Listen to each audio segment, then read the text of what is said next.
नमस्कार साथियों, स्वागत है आप सभी लोगों का कैरियर इंडिया एजुकेशन में। जैसा कि 31 मार्च हो चुका है, पटवारी का जो पेपर है 31 मार्च में क्या क्या प्रश्न पूछे गए हैं उन सभी प्रश्नों को हम लोग लेके आए हुए हैं। तो चलिए दोस्तों, पर लेट नहीं करेंगे, हर बार की तरह अपन चालू कर देते हैं इसको जल्दी ही। समय आपके पास भी कम है, समय मेरे पास भी कम है, समय की बड़ी वैल्यू होती है ना।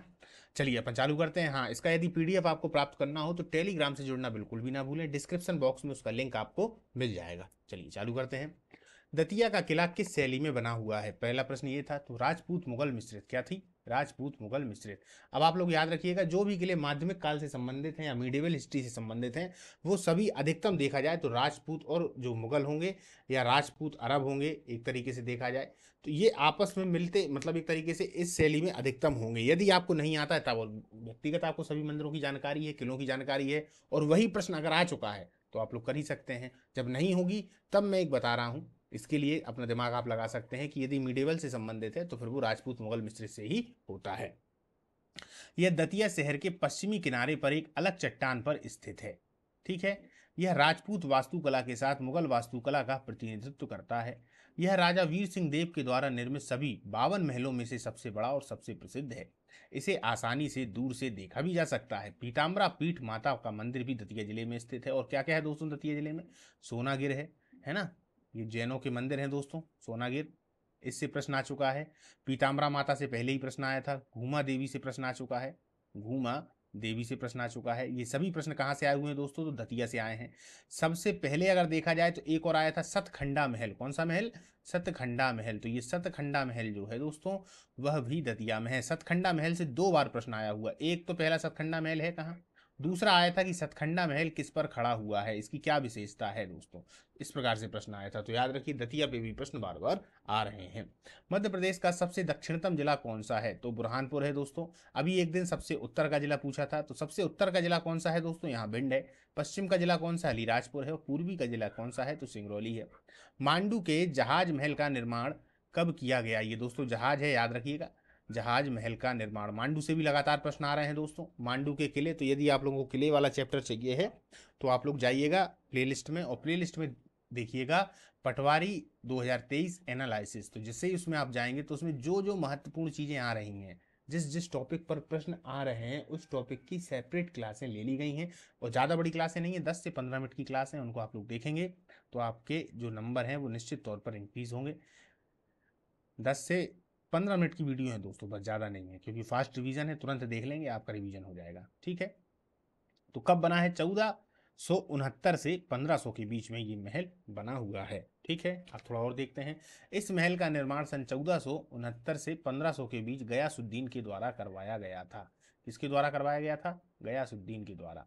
मांडू में अन्य देखे जाए तो रानी रूपमती महल है, बाज बहादुर महल है, एक जहाज महल है जो तो अपने देख लिया, असरफी महल है, जामा मस्जिद है, होशंग शाह का मकबरा है दोस्तों, एक दाई महल भी है। कौन सा है? दाई महल है ना। इसके अलावा देखा जाए तो हिंडोला भवन है ना, हिंडोला भवन। इन सब को आप लोग याद रखें, एक एक नंबर है दोस्तों। मध्य प्रदेश में तिगरा बोटिंग क्लब कहाँ स्थित है? तिगरा से आप लोगों को तुरंत याद आ जाता होगा, पुलिस वालों की ट्रेनिंग जो भर्ती होते हैं नए लड़की वगैरह, कांस्टेबल की या इससे ऊपर की, तो इसकी ट्रेनिंग तिगरा में होती है ना। तिगरा में होती है। कमेंट में बताइएगा, और कहाँ कहाँ मध्य प्रदेश में पुलिस की ट्रेनिंग होती है। कहाँ होती है? तिगरा। तो एक क्वेश्चन तो आपका ये निकल के आ गया। और ये क्या प्रश्न था कि मध्य प्रदेश में तिगरा बोटिंग क्लब कहाँ स्थित है? तो ये कहाँ पर है? ग्वालियर में। ये याद रखें, ये ग्वालियर में स्थित है। तिगरा जलाशय शांक नदी, याद रखिए, शांक नदी पर स्थित एक मीठे पानी का जलाशय है। यह ग्वालियर से 23 किलोमीटर दूर स्थित है। यह शहर को मीठे पानी की आपूर्ति करने में बड़ी भूमिका निभाता है। यह बांध अपने शिखर पर 24 मीटर ऊंचा और 341 मीटर लंबा है। क्लियर। तो ये तो मालूम पड़ गया कि ग्वालियर में है तिगरा, और एक तरीके से देखा जाए बोटिंग क्लब, और इसके अलावा तिगरा में पुलिस ट्रेनिंग सेंटर भी है। भारत सरकार के द्वारा वर्तमान में कितने वर्ष में राजकोषीय घाटे का लक्ष्य कितना रखा गया है? राजकोषीय घाटे का लक्ष्य 6.4%। अभी फिलहाल के लिए आप लोग इतना याद करें, 6.4%। वित्त वर्ष 2022-23 के लिए संशोधित अनुमान में वित्त मंत्री ने राजकोषीय घाटे का लक्ष्य 6.4 रखा है, जो बजट अनुमान के मुताबिक ही है। हालांकि अगले वित्त वर्ष के लिए इसे घटाकर 5% कर दिया गया। जब अगला वित्त वर्ष आएगा तो उसको घटाकर कितना कर दिया गया है? 5%। ठीक। कमलापति महल किस जिले में स्थित है? दोस्तों इससे प्रश्न तो बिल्कुल बनना ही था और बन भी गया। तो ये भोपाल में स्थित है। अभी कहानी बताता हूँ इसकी। कमलापति महल भोपाल में स्थित एक महल है, ठीक है, जिसका निर्माण 1722 ईस्वी में हुआ। यह भोपाल की बड़ी झील और छोटी झील के बीच पुल पर स्थित है। इसका नाम रानी कमलापति के नाम पर रखा गया है, जो गिन्नौरगढ़ के प्रमुख गौड़ शासक निजाम शाह की रानी थी।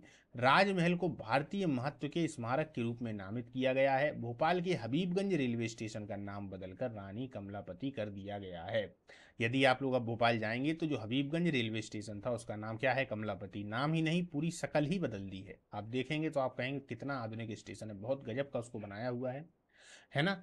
तो इसीलिए जो स्टेशन जो बन गया है उसी के चक्कर में ये जो प्रश्न है वो पूछा गया है दोस्तों, क्योंकि काफ़ी ज़्यादा एक तरीके से देखा जाए तो चर्चा का विषय रहा है एक समय पे, अभी नहीं, ज़्यादा से ज़्यादा 6-7 महीने पहले ही।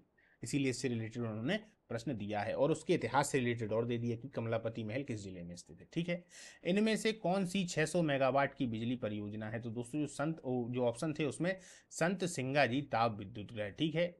ताप विद्युत ग्रह श्री सिंगाजी ताप विद्युत ग्रह की इकाई नंबर 1 ने बनाया है रिकॉर्ड, ठीक है। तो ये याद रखना कि 600 मेगावाट की बिजली परियोजना, इसका जो आंसर था वो था संत सिंगाजी ताप विद्युत ग्रह। एक राज्यपाल को एक से अधिक राज्य की जिम्मेदारी किस संविधान संशोधन के द्वारा जोड़ी गई थी, 1956 से। किससे, 1956 से। राज्यपाल अपने राज्य के सभी विश्वविद्यालयों के कुलाधिपति होते हैं, ये हमको पता है। इनकी स्थिति राज्य में वही होती है जो केंद्र में राष्ट्रपति की होती है। केंद्र शासित प्रदेश में उपराज्यपाल होते हैं। 7वें संशोधन 1956 के तहत, कौन सा 7वां संशोधन हुआ था 1956 के तहत, एक राज्यपाल एक से अधिक राज्यों के लिए भी नियुक्त किए जा सकते हैं। घाटी गांव कहाँ स्थित है दोस्तों, तो ग्वालियर में है। घाटी गांव कहाँ स्थित है, ग्वालियर में स्थित है। इसकी स्थापना 1921 में ग्रेट इंडियन बस्टर्ड के आवास की रक्षा के लिए की गई थी। कई अन्य पक्षियों के साथ साथ यहाँ पर ब्लैक बक है, चीतल, चीतल के लिए बहुत ज़्यादा प्रसिद्ध है दोस्तों, जंगली सुअर और धारीदार लकड़बग्घे का ये घर है। क्या, घाटी गांव। यहाँ के आसपास आप लोग देखेंगे तो चीतल वगैरह बाहर आ जाते हैं और सड़कों पर घूमने लगते हैं। आप लोगों ने ऐसी वीडियो कई मोबाइल में देखी होंगी। तो ये कहाँ का क्षेत्र है, घाटी गाँव ग्वालियर का, ठीक है। चलिए, इनमें से कौन सी हरिवंश राय बच्चन की रचना है, एक रचना थी दोस्तों। तो उसमें जो आंसर था, उसमें सही आंसर था क्या भूलूं क्या याद करूं, ये है। इसके अलावा हरिवंश राय बच्चन की जो अन्य रचनाएं हैं उनको भी आप लोग देख लें, जैसे कि मधुबाला है,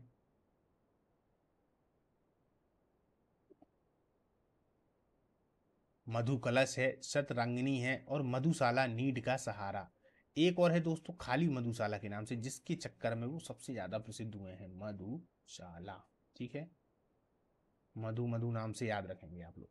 उड़िया भाषा का वर्णन भारतीय संविधान की किस अनुसूची में किया गया है, तो 8वीं अनुसूची में। बिल्कुल सरल सा प्रश्न था दोस्तों। 2011 के 90 संशोधन अधिनियम ने उड़िया के लिए ओडिया को प्रतिस्थापित किया। नतीजतन 8वीं अनुसूची में उड़िया भाषा का उच्चारण ओडिया के रूप में किया गया। 8वीं अनुसूची में कुल 22 भाषाएं हैं। कितनी भाषाएं हैं, 22।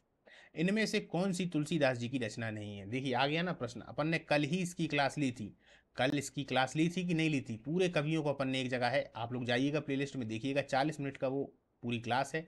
उस क्लास में अपन लोगों ने पूरे जो कवि हैं मध्य प्रदेश के जो रंगकर्मी हैं, यानी कि जिन्होंने नाटक वगैरह करते जो मंच पर जाकर, तो कवि हो गए, रंगकर्मी हो गए। इसके अलावा अगर देखा जाए तो जो संगीतज्ञ हैं, है ना, उन सभी की एक पूरी क्लास ले ली है। उस पूरी क्लास को यदि आप लोग देख लेंगे तो आपके क्वेश्चन वहां से बाहर नहीं जाएंगे। इन्होंने तो बहुत नॉर्मल प्रश्न पूछा था कि इनमें से कौन सी तुलसीदास जी की रचना नहीं है। तो चलिए अब कौन कौन सी है वो यहाँ पर अपन देख लेते हैं। वैराग्य संदीपनी, रामाज्ञा प्रश्न, जानकी मंगल, रामचरितमानस, तुलसीदास जी की बात चल रही है याद रखना, है ना। रामचरितमानस, सतसई, पार्वती मंगल, गीतावली विनय, गीतावली विनय पत्रिका, ये गीतावली हो गई, विनय पत्रिका, कृष्ण गीतावली, बरबय रामायण, बहुत आता है इससे प्रश्न बरबय रामायण से, और दोहावली और कवितावली, ये सभी तुलसीदास जी की रचनाएं हैं। उन्होंने पूछा है कौन सी नहीं है, तो उसमें से कोई एक ऑप्शन रहा होगा, तो उनमें से जो नहीं था तो वही उसका आंसर था। ऑप्शन क्लियर नहीं हो पाए हैं दोस्तों, इसीलिए अपन ने पूरी जो उनकी रचना है वो लिख दी है ताकि समस्या में नहीं आए। याद रखिएगा तुलसीदास जी अगर मुगल सम्राट आ जाए तो आता है ये प्रश्न किसके समकालीन थे, तो ये अकबर के समकालीन थे, ठीक है। नहीं नहीं, 1 सेकंड रुकिएगा।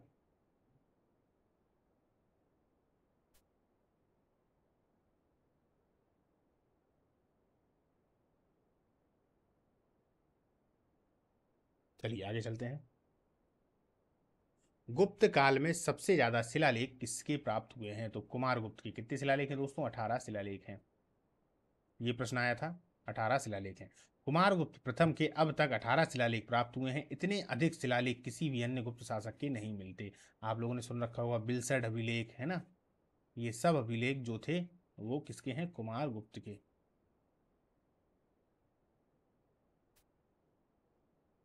चलिए, इनमें से कौन सा रोग सफाई न होने के कारण फैल जाता है? एक ये प्रश्न था। तो गंदगी में पनपते हैं बैक्टीरिया, वायरस, डायरिया, वायरल बुखार, पेट का संक्रमण तथा पीलिया। ये सब गंदगी से फैलते हैं दोस्तों। तो इन्हीं में से एक आध रहा होगा, लेकिन उसका ऑप्शन नहीं है, तो इसलिए इस प्रकार का ऐसा प्रश्न था। ठीक है। एनीमिया रोग किसकी कमी के कारण होता है? तो ये आयरन की कमी के कारण होता है। पूरी कहानी क्या है? हीमोग्लोबिन दरअसल फेफड़ों से ऑक्सीजन लेकर रक्त में ऑक्सीजन पहुंचाता है। इसीलिए आयरन की कमी से शरीर में हीमोग्लोबिन की कमी हो जाती है, और हीमोग्लोबिन कम होने से शरीर में ऑक्सीजन की कमी होने लगती है।